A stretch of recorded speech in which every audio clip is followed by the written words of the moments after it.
Left पार्टियों से भी ज्यादा लेफ्ट, यानी पक्की और विकृत माओवादी हो गई है। और मुस्लिम लीग से ज्यादा कट्टर वो मुस्लिम लीगी बन गई है।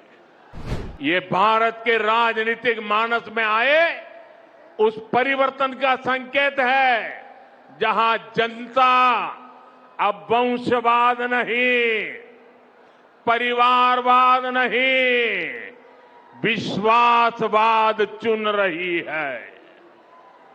आप सोचिए, 10 साल पहले असम में बीजेपी के कुछ ही विधायक थे। आज वहां तीसरी बार बीजेपी एनडीए की सरकार बनी है। 10 वर्ष पहले बंगाल में बीजेपी के सिर्फ 3 एमएलए थे। आज बंगाल में बीजेपी 200 पार पहुंच चुकी है। जहां कभी बीजेपी का झंडा उठाने को कोई तैयार नहीं होता था, वहां आज बीजेपी की सरकारें बन रही है। साथियों, तेलंगाना तो वो धरती है जिसने तब बीजेपी को पहला सांसद दिया था जब हमारे केवल 2 ही सांसद थे। 2 में से एक तेलंगाना का था। जब बाकी देश में बीजेपी के प्रति उतना समर्थन नहीं था, तब भी बीजेपी को तेलंगाना का साथ मिलता था। आज तो यहां से करीब आधे सांसद बीजेपी के चुने हुए हैं। यहां हमारे अनेक विधायक हैं। मुझे तेलंगाना की जनता और यहां के बीजेपी कार्यकर्ताओं पर पूरा भरोसा है। अगली बार यहां भी प्रचंड बहुमत से अगली बार तेलंगाना के लोग कांग्रेस और बीआरएस की वादा खिलाफी और इनकी परिवारवादी राजनीति से तंग आ चुके हैं। इसलिए भी तेलंगाना की जनता बदलाव चाहती है। साथियों, बीजेपी का हमेशा ये मंत्र रहा है, राज्य के विकास से देश का विकास। आज जब भारत विकसित होने के लक्ष्य की तरफ तेजी से आगे बढ़ रहा है, तो तेलंगाना की भूमिका भी बहुत बड़ी है। हमारा तेलंगाना, हमारा हैदराबाद विकसित भारत की यात्रा को गति दे, ये केंद्र की बीजेपी सरकार का, एनडीए सरकार का निरंतर प्रयास है।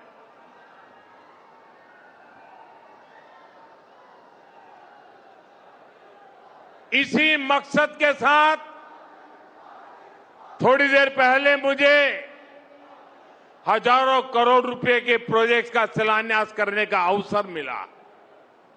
साथियों, अभी देश भर में 14 इंडस्ट्रियल कॉरिडोर पर काम चल रहा है। उसमें से एक यहां तेलंगाना में बनने जा रहा है। जहीराबाद इंडस्ट्रियल एरिया में व्हीकल मैन्युफैक्चरिंग से लेकर फूड प्रोसेसिंग तक इंडस्ट्री का एक आधुनिक इकोसिस्टम बन रहा है। ये लाखों युवाओं को रोजगार देने का काम है। ये इंडस्ट्रियल एरिया यहां के किसानों, यहां के मिडिल क्लास के लिए एक नया वरदान बनकर आएगा। साथियों, एक और उदाहरण टेक्सटाइल पार्क का भी है।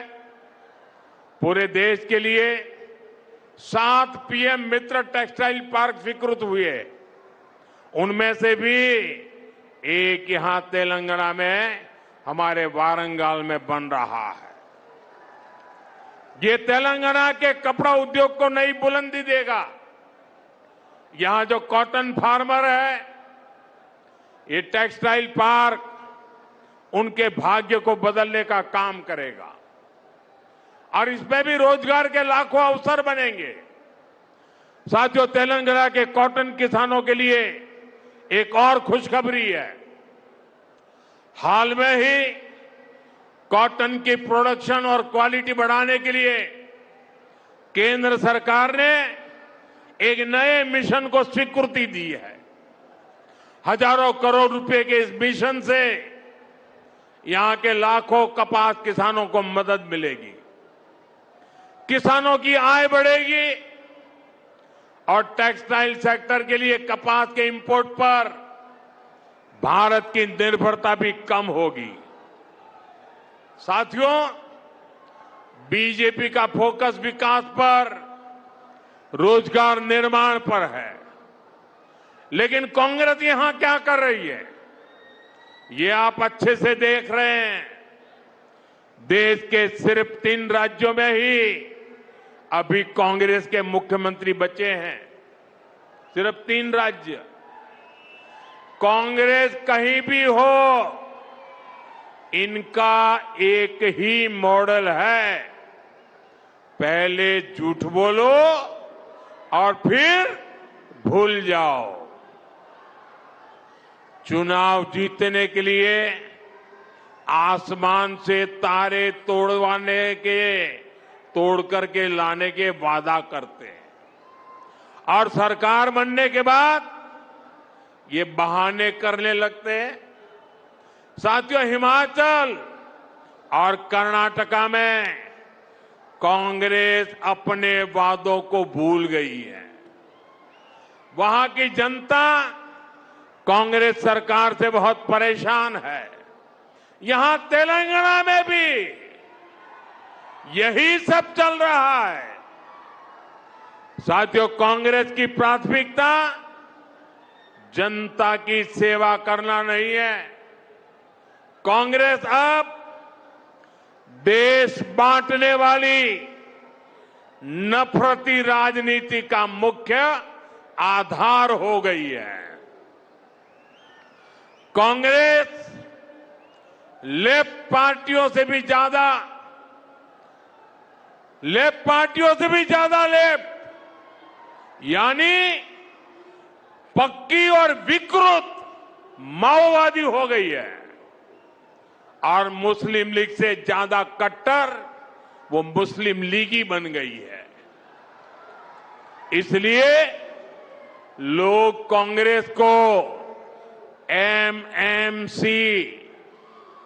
एमएमसी यानी मुस्लिम लीगी माओवादी कांग्रेस कह रहे हैं। ये मुस्लिम लीगी माओवादी कांग्रेस है। साथियों, देश को माओवादी आतंक के कारण इतना नुकसान हुआ है। तेलंगाना को भी बीते दशकों में माओवादी आतंक के कारण बहुत कुछ भुगतना पड़ा। माओवादी आतंक इतने वर्षों तक इसलिए देश में चलता रहा क्योंकि कांग्रेस और लेफ्ट जैसे कुछ राजनीतिक दलों ने इसको लगातार वैचारिक हवा दी। लेकिन दुर्भाग्य देखिए, आज जब माओवादी आतंक अपनी अंतिम सांसें गिन रहा है, तब भी ये लोग माओवाद को, नक्सलवाद को बचाने में लगे हैं।